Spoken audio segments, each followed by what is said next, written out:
దాదాపు 1000 సంవత్సరాల పైన అనుకుంటా.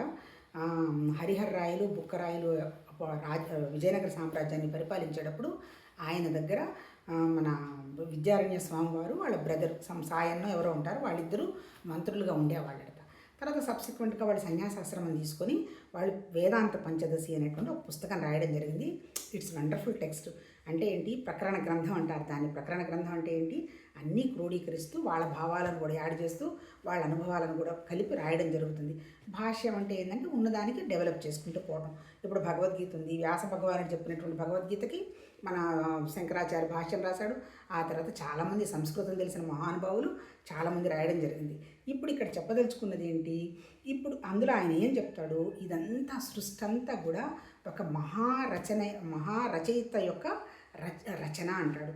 అదే మన ఏమంటాడు, సిరివెన్నెల సీతారామశాస్త్రి పాపం ఒక రాశాడు కదా ఆ పాట కూడా. అంటే ఏంటి, రచన కాకపోతే ఏంటబ్బా, అంటే ఏంటి, అసలు ఎలా ఈ రచన జరిగింది అనేది మనకేం అందటల్లా. ఆయన ఒక ఊహ చేశాడు, సృష్టిలా ఉంటే బాగుంటుంది అని. మరి ఎవరు చేశారు అనే దాని గురించి మనకు ఆధారం లేదు. రచన అంటే ఏంటి, ఊహేగా. మనం ఎలా ఉండాలి, ఇప్పుడు ప్రపంచం 6 సంవత్సరాలు ఎలా ఉండబోతుంది, ఈ సంవత్సరంలో ఎలా ఉండబోతుంది అని ఒక 40-30 సంవత్సరాలు నాడు ఊహిస్తే అన్ని ఎదవసోదులు ఇవన్నీ జరుగుతాయి అని మనం పుస్తకాలు చదువుకున్నప్పుడు అన్నాం. అంటే ఏంటి, పరమాత్మ తత్వంలో కూడా అంత రచన, అంటే ఆయన ఊహ. ఆ ఊహలు ఎవరికి అందడల్లా. ఎట్లయితే ఆయన రచనలు చేసి పెట్టుకున్నాడో మన జీవితం, మన ప్రపంచం కూడా ఊహలే, అంతకంటే ఇంకేం లేదు. అంతే కదా. ఇలానే ఉంటే బాగుంటుంది ఊహ, ఇలా ఉంటే బాగుండదు ఆలోచన.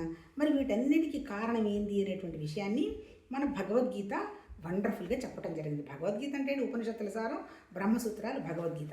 భగవద్గీత వచ్చి స్మృతి గ్రంథం, అది రచనే. అది కూడా కాకపోతే ఏంటంటే కాన్సెప్ట్ పోకుండా రాయడం జరిగింది. ఈ రచన ఎంత వండర్ఫుల్. ఇందులో ఫస్ట్ చాప్టర్ ఏం చెప్తాడు, ఏం లేదమ్మా, సమస్యలు, అన్ని సమస్యలకి కారణం నీ ఐడెంటిటీయేను, అహంకారం, మమకారం ఇలానే ఉండాలి అనేదేమో అహంకారం, నాకు ఇట్లానే జరిగితే కానీ నేను ఒప్పుకోను అనేది మమకారం. ఈ రెండు ఉన్నాయంటే నువ్వు తెగ బాధపడిపోతావు. వాటిలో నుంచి బయటపడాలంటే సాంఖ్యయోగం నేను చెప్తాడు, ముందు విషయాన్ని సరిగా అర్థం చేసుకో, నీకు అహంకారం మమకారం ఎందుకు వస్తుందో గ్రహించు. అంత స్థితి కనుక నీకు లేకపోతే 3, 4, 5 చాప్టర్లో కర్మ గురించి చెప్పేమన్నాడు, కర్మ నిష్కామంగా చెయ్యి, నీ బుద్ధి విశాలం అవుతుందని చెప్తూ 7 నుంచి 12 వరకు ఏం చెప్తున్నాడు, భక్తి అంటే ఏంటి, దైవత్వం అంటే ఏం చెప్తున్నాడు. దైవత్వం అంటే బయట ఏం లేదు తల్లి, నీలోనే ఉంది, సర్వత్రా ఉంది, దాన్ని నువ్వు గ్రహించటమే జ్ఞానం. ఎందుకు నీ గ్రహించలేకపోతున్నావు, నీ స్వభావము, నీ దగ్గర ఉన్నటువంటి గుణాలు అని చెప్పి అప్పుడు కనుక అవి దాటావు అంటే మోక్ష సన్యాస యోగానికి వెళతావు. నీ మీద నువ్వు పని చేసుకొని నీ మనసుని బ్యాలెన్స్ చేసుకొని భగవద్గీత చెప్పిందబ్బా, అంతకంటే ఇంకేం లేదు.